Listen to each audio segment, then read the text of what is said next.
Because most of the American news media cannot deal with the possibility that everyone in the Trump White House is lying to them most of the time or even all of the time, they reported as fact that Donald Trump left Canada in the middle of the night last night and flew all night from Alberta back to Washington, D.C., quote, to deal with the rapidly escalating conflict between Iran and Israel.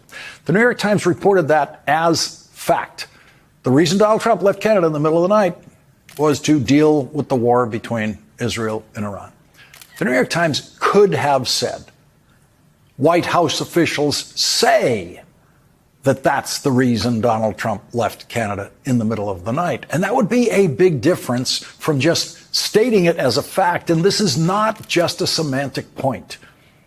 Donald Trump is a pathological liar who told over 30,000 documented lies in his first presidency, and everyone working for Donald Trump in the White House is there because Donald Trump knows that they are all willing, ready, and eager to lie for him about anything, including why he left Canada in the middle of the night. Because we know Donald Trump has no idea what to do about the new war in the Middle East.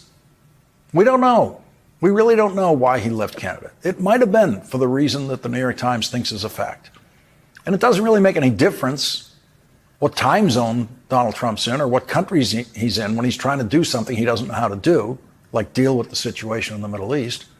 Donald Trump has absolutely no mental capacity whatsoever to deal with a situation like this. And Donald Trump is the laziest person ever elected to the presidency. And I'm still willing to grant that it's a possibility that Donald Trump left Canada for the reason the New York Times takes to be fact. But it is an interesting coincidence that Ukrainian President Volodymyr Zelensky arrived in Canada right after Donald Trump left. And Donald Trump knew exactly when President Zelensky was arriving. President Zelensky went to Canada to ask the G7 allies for more help fighting Vladimir Putin, who Donald Trump called a genius when Vladimir Putin launched his war on Ukraine. And Donald Trump, he didn't have to hear a word from President Zelensky because he left Canada in the middle of the night. Donald Trump has all but publicly admitted that he has no idea what to do about Vladimir Putin's war in Ukraine, except to, in effect, encourage Vladimir Putin to just hang on long enough and the United States will just abandon Ukraine. Meetings in the Situation Room in the White House are usually secret. No one had any idea that there was a meeting in the Situation Room in the White House when President Obama and his national security team were tracking the Navy SEALs who were on their way to capture or kill, and it turned out kill, Osama bin Laden. But today, while there was a meeting reportedly going on in the Situation Room, the Trump White House was telling the world that Donald Trump was having a top secret meeting in the Situation Room about the situation in the Middle East. This is the same president who ignores the president's daily brief that is about situations like this as they develop, including all of the president's daily briefs that lead up to situations like this. And those daily briefs are something that every other president has consumed in full. On his flight back from Canada, Donald Trump tried to compete with Utah's Republican Senator Mike Lee for the meanest reaction to the assassination of a Minnesota state legislator and her husband, and the attempted assassination of another Minnesota state legislator and his wife. Donald Trump was asked if he has called the governor of Minnesota, as is customary for every previous president of either party in situations like this since the invention of the telephone. I could be nice and cold, but why waste time? That's another Trump lie. He could not be nice. And he has proved himself incapable of being nice by not making that phone call, along with hundreds of other not nice things he does in a typical week. We have never had a smaller mind in the White House than Donald Trump's. We've never had a more petty mind in the White House than Donald Trump's. And as far as Donald Trump wasting time, no president's time has been less serious than Donald Trump's time. Donald Trump has spent much more time on golf courses than he has spent reading anything, related to his job as president. Donald Trump is so incapable of reading that his director of national intelligence has tried to come up with video presentations of information on an iPad that mimics Donald Trump's favorite propaganda news network. But this time, Donald Trump's heartlessness has been outdone by Senator Mike Lee. Mike Lee appears to be in an agonizing mental struggle with how to be a human being. Here's a photograph of Mike Lee last night in the Senate that does not give the slightest visual indication that Mike Lee understands a word that Minnesota Senator Tina Smith is saying to him about just how horrible his social media postings have been about the assassination and attempted assassination of those Minnesota state legislators and their spouses. Mike Lee is not well. And Mike Lee does seem obsessed with mental illness to the point where we have to wonder whether he is suffering from mental illness that leaves him projecting mental illness on others. Mike Lee tweeted, "Marxism is a deadly mental illness." He tweeted that as his explanation for why the man now charged with murder and attempted murder in Minnesota did what he did. Mike Lee decided, without evidence, a couple of things. One, that the shooter is a Marxist. And here's what's wrong with that idea, according to the defendant's roommate. I was a Trump supporter. Voted for Trump. You like Trump? I like Trump. Nobody's happy with the government. Everybody's happy not happy what this politician does or that politician does, but you don't go on a shooting spree. It's just, that's why I hate even talking about it, because it's so crazy. And when Mike Lee says that Marxism is a deadly mental illness, he's making it very clear that he has no idea what mental illness is. He also doesn't appear to know that Marxism does not exist as a governing doctrine in any country in the world. Marxism is a long-dead philosophy that explains nothing about life in the United States or death in the United States at the hands of an accused assassin whose roommate says voted for Donald Trump.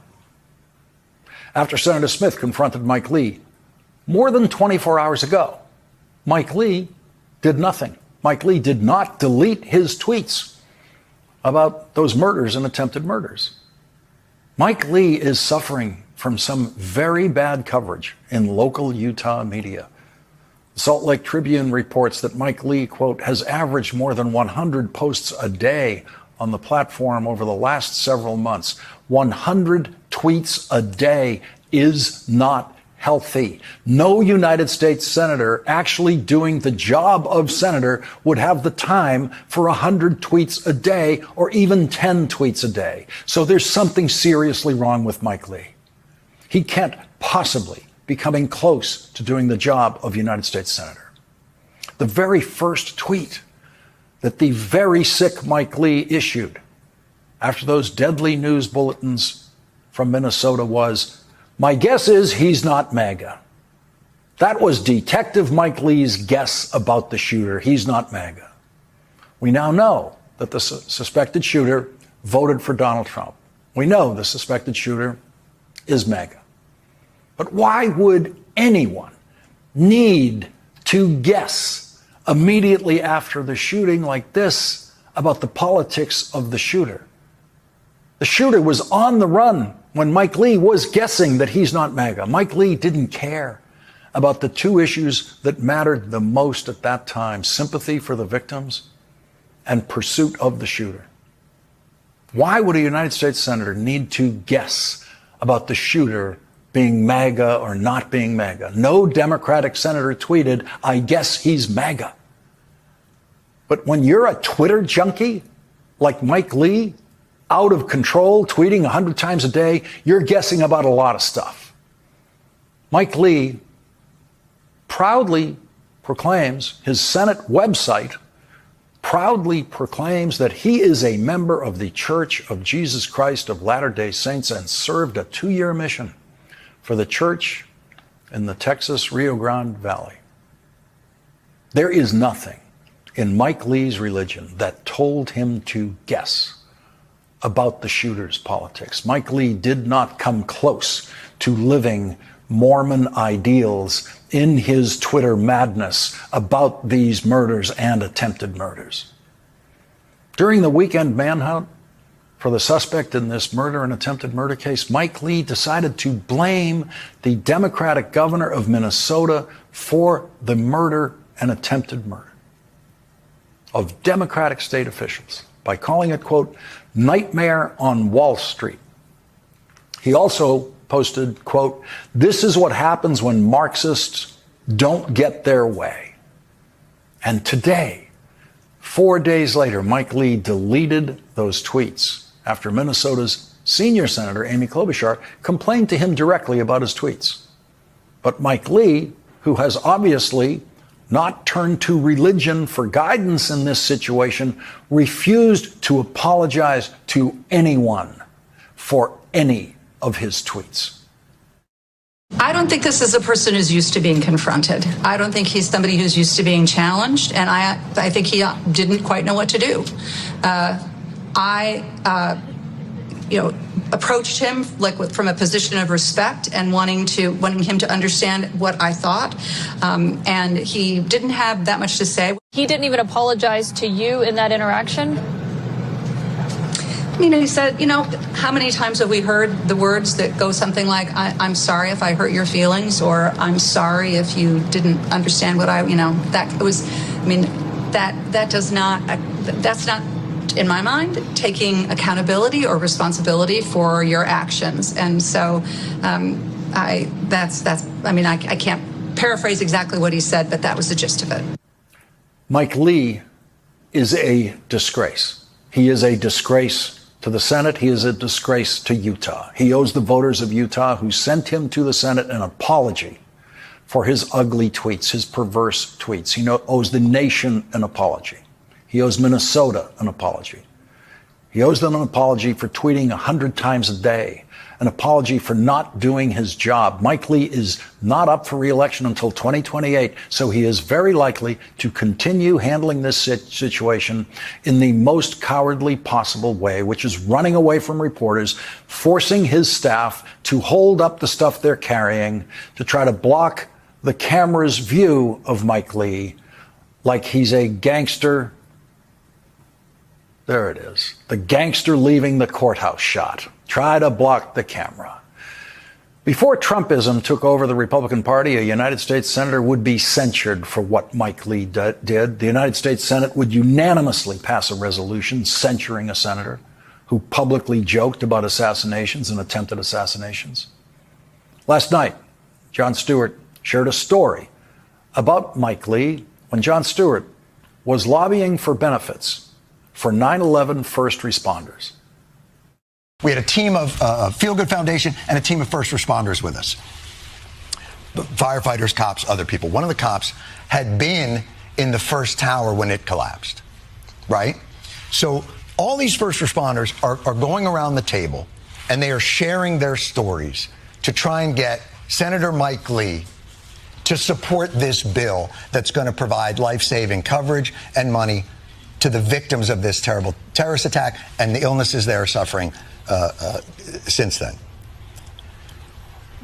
When the one cop says his story about being in the tower that collapsed and the aftermath, when he told Senator Lee about that experience, Senator Lee smiled and said, I bet you've got a lot of stories. Of like what?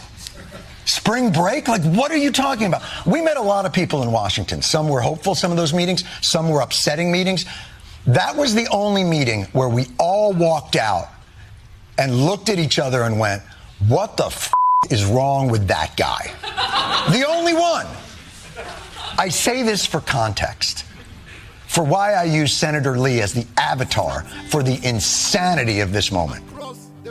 Mike Lee, the avatar for the insanity of this moment.